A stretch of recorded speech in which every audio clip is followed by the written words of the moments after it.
90.7 FM KSER. Everett, streaming into the World Wide Web at kser.org. John F. Kennedy once said, "Let us strive to build peace, a desire for peace, a willingness to work for peace in the hearts and minds of all our people." Our purpose is to do just that. Welcome to the Power of Peace, understanding different points of view. And there's really not that much of a difference between people. People are decent at heart. They want to find solutions. They want to make this a community, a city, a state, a country, a world where we all get along. And I don't think that what keeps us apart is as strong as what can bind us together. The Power of Peace presents different points of view and invites you to make the connections that lead to understanding and peace. The connections between such things as, riding a bicycle and world peace, or farmers markets and global climate change. The connections that allow you to walk a mile in another's moccasins and to follow the direction of Mahatma Gandhi and be the change you wish to see in the world. We can't make change unless we get together first. And if we can trust one another, we can find solutions.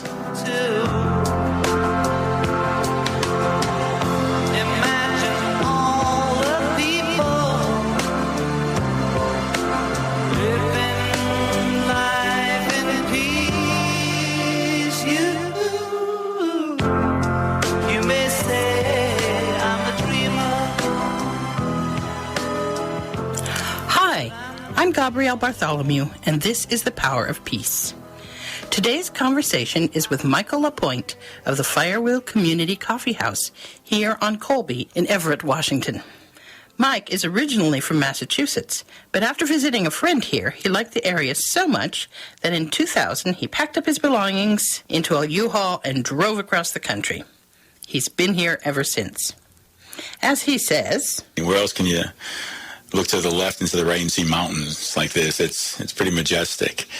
And the weather is pretty decent compared to, you always hear about, it's rainy, and it's not that bad here. I think it's pretty cool. And I agree with him wholeheartedly. Mike is a longtime activist. He was a union rep in Massachusetts and testified for laws on Beacon Hill in Boston. Before he came here to Washington, he was pretty burnt out and needed a break. But when Bush got elected, he decided he had to do something. He joined Move On, and then the Occupy movement, and got that fire in his belly again. And the rest is history. Michael Lapointe, what is your position at Firewheel? Well, I'm one of the worker owners, or owner workers. Owner, worker, owner. Okay. We're a workers' co-op. Okay, wonderful. You used to be the Firewheel Books and Beans over on Oaks. And then you moved to Colby, 27 Colby, is that correct? That's right. And so now you're the Firewheel Community Coffee House. So tell us the history of the organization. Well, it goes way back a couple of years.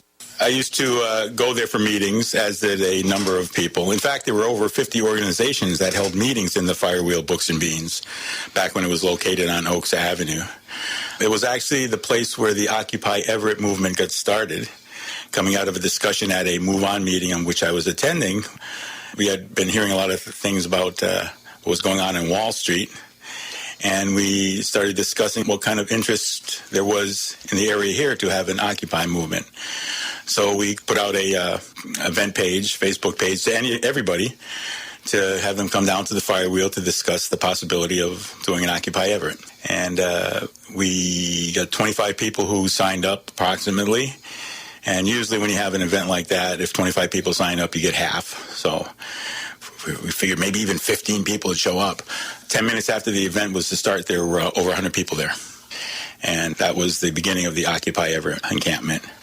And then after the Occupy was over and we finally decamped on January 1st of that year, 2012, the owners of the Firewheel Books and Beans, who were members of Occupy Everett, Mike and Roya, told us that they were going to move back to Minnesota. So we're going to lose our meeting space, as were dozens of other organizations. So a bunch of us, a lot of people from the Occupy movement and other people who were in the knitting club and members of local churches, we got together and decided that we would turn it into a nonprofit to provide meeting space and learning opportunities for people in the community. And that's where the Firewheel Foundation got started. After a year and a half in that location, which unfortunately was a dead zone, we were barely scraping by, just didn't have the foot traffic there. So we decided to move up to Colby, which is a much better location and a much larger shop, actually. And when we did that, we actually decided to change our name to Firewheel Community Coffee House to reflect more our goal of providing community. Okay, so you inherited the name Firewheel Books and Beans, did you, from the previous Right. owners? Okay. That's what Mike and Roy had called it. Okay. And actually, the owner before them is the one who came up with the name, the Firewheel Books and Beans, because I believe she was from, I think it's Nebraska. It's a wildflower in Nebraska, or Oklahoma, one or the other. And I guess the woman, her name was Linda, the original owner, liked that wildflower, and that's where the name came from originally. Does the Firewheel Community Coffee House have a mission? Yes. Our mission is, working under the auspices of the Firewheel Foundation, is to provide meeting space, which we do. We don't charge anybody for any meeting space. All they have to do is sign up. There is a small fee for for-profit organizations. Compared to anybody else, it's pretty minuscule. It's $10 an hour. But if you're a community group, a political group, civic group, church, whatever, it's free. We want to make the Firewheel, we want it to be the town's square, basically. During the Occupy movement, we realized that there wasn't really a place where people could go. In the old days, it used to be you'd go to the town square, you talk about politics, the crops, the weather, find out what your neighbors are doing. We don't have that anymore. There's no place where you can go to find out what's happening in your own community. We have Twitter, we have Facebook, but we lack that personal, face-to-face intimacy. We wanted to bring that back. We wanted to give the sense of community back. And that's really what our mission is at the Firewheel. Well, that's a wonderful mission. I heard a lot about Firewheel before I ever went there. I went there first for a meeting of a group of volunteers from here, from KSAR. Mm-hmm. Then Ed told me about the panel discussion on the NSA. So it sounds like, from what happened that night, you said this is just the beginning. It's going to be a series of panel discussions like that. So how did you come up with the topic and the panelists for that first discussion? Okay. Well, like I said, we wanted to make it a place where the community can meet to discuss the problems. You hear so much nonsense out there. You know, the news isn't really the news. The news is someone's point on what the news is. You get the left and the right, and they're always pointing fingers at each other. So what we wanted to do is to have a place where everybody can feel at ease and feel free to discuss their ideological beliefs without fear of being attacked. That's what the whole purpose of these panel discussions are. We want to bring people together to get to the bottom of the issue. And we chose the NSA, one, because it was timely. The NSA has been taking everybody's emails, metadata, and Facebook posts and just storing them indefinitely. That's clearly a violation of our constitutional rights. And it's something that goes across the ideological spectrum that people can find agreement with. We figured, seeing it's timely now and it's something that isn't very divisive, we didn't think, let's get together with people from both sides of the political spectrum and have a discussion about it and what we think about it and what we feel should be done about it. And that's what we did. We were fortunate in that we had a friend of mine, Dean Smith, who was a former employee of the NSA under the Carter administration and actually was working in the White House and quit for ethical reasons. That's like 25 years ago. So he was the last generation's Ed Snowden, basically. He agreed to be on the panel, along with the Green Party, the Veterans for Peace, the International Socialist Organization, and the Snohomish County Republican Liberty Caucus. Wow. And it just turned out wonderful. We had a good discussion. All the panelists had several minutes to give an introduction and state their position. And we took questions from the audience. 75 people showed up for this event, more than we anticipated. It was sort of like an Occupy Everett event, a lot more than we anticipated. I had a feeling it might happen, so I put a call out on our Facebook page the day of the event. If anybody has a few extra folding chairs, it might be a good idea to bring them just in case. As it turns out, we had one chair left. That's cutting it close. It was great. I mean, everybody had good comments. There was really no disagreement.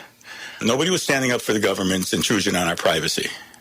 We asked for some government officials to be there. We sent out invitations to Representative Larson's staff, but they couldn't make it that night. And we're going to do it again for our next one. We want to get everybody's opinion. And I think we did a pretty good job of it in our first discussion. And we're going to have one every month now on the last Tuesday of the month. So it sounds like, one, you were able to choose a topic where you could get some agreement from people on all sides of the political spectrum.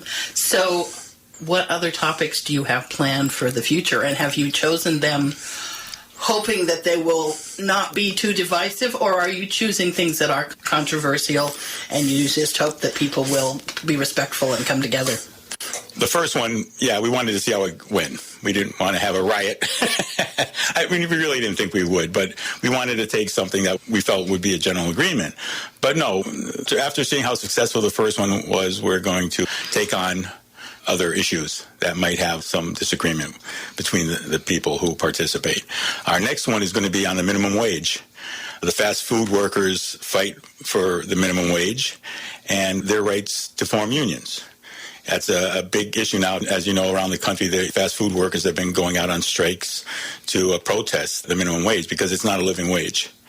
We set this as our topic this past Sunday. We have our meetings every Sunday, the Workers' Co-op, and we discuss the issues that we have facing the shop and just talk about things, including our upcoming panel. We came up with a list, and of the list, we felt this was most timely. We've already extended invitations to some people. We haven't heard back from some. Well, we've only actually heard back from one. The Everett Community College Economics Department is going to send a representative to sit on the panel. I'm waiting for a response from the Socialist Alternatives. I'm hoping to get Shama Sawant to come down. I don't know if you're familiar with Shama. She's running for City Council in Seattle. And she actually came in second in the primary with something like 33% of the vote. With three candidates in the race. There's the incumbent, Colin, and I can't remember the other person she beat out for the top two position, but he had over $100,000 compared to her $20,000, and she whipped his butt, basically. So that's very exciting. Her whole campaign is based on the minimum wage. She wants a $15 per hour minimum wage, and she's an economics professor. So she's in a good position to argue for the minimum wage and explain it in an economic point of view. I haven't heard back from her yet, but I'm hoping to hear back from her in the next few days. Your choice of panelists, are you inviting people based on what your topic is? Well, yeah, we want to have people who have worked with the issue or understand the issue on the panel, just for educational purposes. It's fine for somebody to have opinion, but somebody who's actually knows the issue in and out can get the word out to the people who show up. We want to educate people. We don't want to engage in just discussion, well, this is the way I feel or you feel. We want someone there who can explain the facts and clear up any questions that people may have on the issue. We're hoping to get somebody who is actually a fast food worker and part of this nationwide movement. And another person in our co-op is looking into that right now. It's still early. We'll have it firmed up, I'm sure, in a week or so. You're listening to KSER at 90.7 FM in Everett, Washington. And today, The Power of Peace is having a conversation with Mike Lapointe of the Firewheel Community Coffee House on Colby in Everett.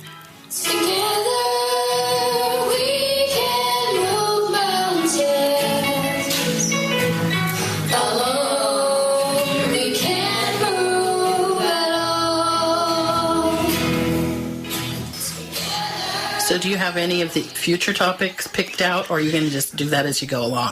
We made a list, and we got several different topics. One of them is talking about how do we get rid of the division between the left and the right to come together on issues, which in itself is an excellent topic.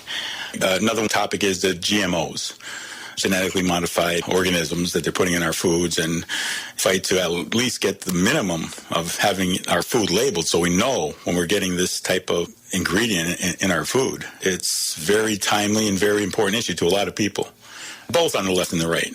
Again, this is something that can be used to unite people. And we got the initiative, I think it's 522 on the GMOs coming up. So that should be an interesting discussion. There's several of them. What we're going to do is we're going to add to the list as we come up with ideas, and after the next panel discussion, we'll sit down again the Sunday after and talk about what we're going to pick out of our list. It's interesting that one of your topics is just the idea of how to get people from the left and the right together, because that is a topic that we were discussing recently at a Transition Port Gardner meeting. I know Dean through Transition Port Gardner, and my daughter belongs to the Transpartisan Alliance in Seattle, and she and another friend who've been going to that agreed to come and answer questions about Transpartisan Alliance, because I had interviewed one of the founders of the Transpartisan Alliance a year or so ago, and she was on my show. So when we were finished with that event, we felt like, well, people were interested, but we didn't know whether anybody was going to get excited about starting a Transpartisan Alliance in Snohomish County, which was kind of what we'd hoped for. Well, when I came to the panel discussion a couple weeks ago, when I left there, I said to Dean and Jenny, I said, hey, this is the Transpartisan Alliance.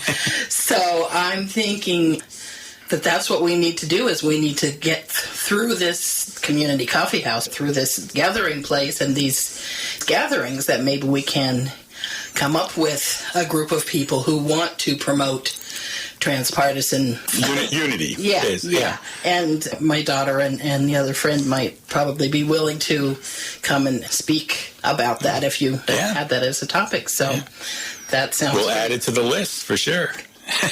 Okay, so why don't you tell us a little bit just about how your workers' co-op works? You know, how many people are involved, and how do you do things? Well, we have a core of people that have been there from the very beginning when we were over on Oaks Avenue. And we are the worker owners. There's several of us who are actually worker owners. And we're not the only ones who brought this about. I mean, there's all kinds of support for the whole concept of the Firewheel as promoting community and meeting space for people and bringing the community together. And a lot of people have donated a lot of money and a lot of time without asking anything in return. Our intention is to pay people back for all the money that they've given to help us buy the equipment or pay the bills or whatever. But they don't ask for interest. They just want us to succeed. And we've been working our heinies off to do that. And it's finally starting to look like the worst is over. People are coming into the shop and they feel the energy. They know that there's something going on here. There's something special here. They like being here. And it's not just for the coffee, which is the best in Everett. I may be a little prejudiced, but it is. It's just the feeling that they belong. And we have books, and we have a lot of room, and it's a comfortable atmosphere. It's not the corporate coffee house. You stand in line, you get your coffee, you leave. It's the rat race assembly line coffee place, I guess is the best way to put it. We have a sign outside, and we have our daily specials, and at the bottom of it, we love it when you linger. We really mean that. We don't insist that you come in and buy something. We just insist that you come in. We want people to feel at ease to sit there to read a book if they want to. If they want to buy it, that's fine. They don't have to. They can have a cup of coffee. They can stay there for 2 hours, whatever. We want people to come in and talk to one another, to ask questions and to learn, and to feel that this is their coffee shop, not somebody else's coffee shop. Oh, one of the things that I was kind of surprised at the panel discussion was how far away some people came from King County to Everett for this discussion. Can you tell me more about that? Well, it's just like I alluded to. It's like people are excited about this. It's something that everybody had in the back of their head. Where can we go? Where can we get together? How can we change things? And all of a sudden the Firewheel appears on the horizon in the air. I got to go there. Just talking about not the community, but the coffee. I was walking down the street after I closed up the other night, and I started talking with this guy walking down the road, and he asked me where I was from and where I worked. And I said, I'm from the Firewheel Coffee Shop up on Colby. He said, yeah, I heard about that place. And I look at him and go, it has the best coffee in town. And he goes, I heard that. So so the word is spreading. The word is spreading about our coffee and about the community that we present there. But people are hungry for that. I've been an activist for decades, and It always seems to me that the biggest problem we have as activists is working together, either on the left together, the right together, and certainly we've never been able to do it from opposite sides. And there's really not that much of a difference between people. People are decent at heart. They want to find solutions. They want to make this a community, a city, a state, a country, a world where we all get along. And I don't think that what keeps us apart is as strong as what can bind us together. I ran for office and I met a lot of people, and I noticed that in people. Even if they disagreed with me, people were excited that I was speaking my mind. And even if they didn't agree with me completely, they saw my point of view. And I found that my point of view really was their point of view when you got right down to it. And the only thing that kept us apart is the fact that we didn't meet and talk with one another. And that's the solution. We can't make change unless we get together first. And once we get together, what we thought we couldn't even talk about, we may actually find that we can talk about and find solutions, because one thing we've done first by coming together is we've built trust. And if we can trust one another, we can find solutions. So where do the books in the shop come from? They come from the community. We buy new books, but the money we get to buy the new books comes from the donations of books that people bring in. I can't tell you how many times people have commented on the unique and obscure types of books we have there. That drives them in, it really does. A woman from Arlington who was just walking by the shop with her daughter and noticed our bookshelves. And she was all excited because she didn't know there was any place to buy books in Everett. So she came in, and it was funny because she was there for like an hour going through the books with her daughter, and they both had their pile of books. And she didn't have any money. So she had to call her husband on the cell phone and tell him, "Where are you? I need you down here now. I'll give you directions." So she's giving her husband directions on the cell phone, and she's outside on Colby and says, "Okay, you're taking it right now, right? Okay, look for me. I'm waving. Do you see me? Do you see me?" So he gets there, and he looked kind of upset because he had come to give her money. But he was smiling by the time they left, and she ended up buying like $80, $90 worth of books. And it's just because the people to help us out, they're giving all their books that they've had over the years, and these are some awesome books. I mean, really, and a lot of diverse types of books, and that's a big selling point. We have Gene who works on our books. When we moved, all our books were just thrown into boxes. Everybody was so consumed with getting the whole place up, there was just no time. We finally got the books on the shelves, but there was no order to it. Gene came along and just did a great job putting all the books in orders according to subject matter and things like that. Makes it a lot easier for people to find the books. We have little displays where something that she finds is really a unique book she'll put sideways so people can see it, and it drives them to that section of the bookshelves. And our book sales have really increased. One woman in particular donated a bunch of her books. And then a couple months later, she realized she had kind of forgotten what that book was like. So she bought the book back, and she read it, and then she donated it again. So it's just like a revolving door, basically. I thought that was pretty funny. But it just goes to show how much the community is getting behind the Firewheel. And they're helping us to make it part of the community, something very special in our community. And I'm really excited about it.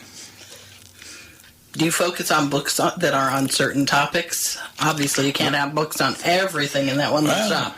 Oh, actually, we pretty much do have books on everything at times. Like I said, most of the books are donated, so they're used books. Although when I say used, some of them are like brand new. They've been read once, but we have what we have, basically, for used books. New books, we go by what people say they'd like to have. We've had books on locals, events like the Wobblies and the Massacre down at the port here. And when we buy those, they disappear off the shelves immediately. People like something that's about local historical events. But most of them are used books. Then they go. And we don't try to make much money off them. We just want to get them back into the community. Okay, so tell our listeners, what are your hours, your location, and all that kind of information? Well, one thing I want to say about the hours, and people have always said, you don't have your hours posted in the window. And we're going to do that. We've been experimenting with our hours. What I've noticed, and this is even before we had the Firewheel up on Colby Avenue, is I would be up there and I'd see these people kind of dressed fairly nice, especially couples walking down the street later at night. And I didn't understand what they were doing there. And it dawned on me finally that they were there for the Performing Arts Center. for the play or musical that was going on, and they had gotten out of the late show, and they were walking around, and they were looking for some place to go, and there is no place to go. So I've made it my own personal mission, without completely not sleeping, staying open as long as I can. I've actually left the shop many a night at 11 or 12 o'clock, and people are coming in. Now that the word's starting to get out, people are aware that they want a cup of coffee late at night. If there's any place that's going to be open, it's going to be the Firewheel on Colby Avenue. We guarantee people that during the week we'll be open from 7 in the morning till at least 8 p.m., if not later. On the weekends, we're open at 9 in the morning till, again, at least 8 p.m., but more likely than not, at least 11 o'clock at night. And we stay open for the meetings. If somebody schedules a meeting for like 8 o'clock on a Thursday and the meeting runs 3 hours, we'll stay open till 11 o'clock. People say, well, what time do we have to get out? Well, I say, well, when your meeting's done, you can go, and then we'll close. That's the way it is. We want it to be a community meeting space, and that means we have to make it accessible to the community. Well, that sounds wonderful. So what would be your dream of what comes out of this? Well, ideally, I'd like to see the Firewheel be in every community in the country, in the world, for that matter, to be a symbol of where you can go when you need help, when you want answers, when you need solutions. Because there isn't really a one location that anybody can go to now, especially when it comes to going to your own government. You get to run around time and time again, and you really don't get the truth or the answers or an understanding of what the real problems are or issues are. To have a place in every community that is the same, that has the same feel, the same sense of belonging to, would be my dream. Because from that point, we can start finding the real solutions. Well, thank you very much for coming in and talking with me. I'm sure a lot of people know you're out there, but there probably are a lot who still don't know, and are those like me who've heard of you but hadn't really been there yet. So hopefully this will get the word out, and maybe we'll see your dream come true. Yeah, and it'd be great to have people come down and just talk.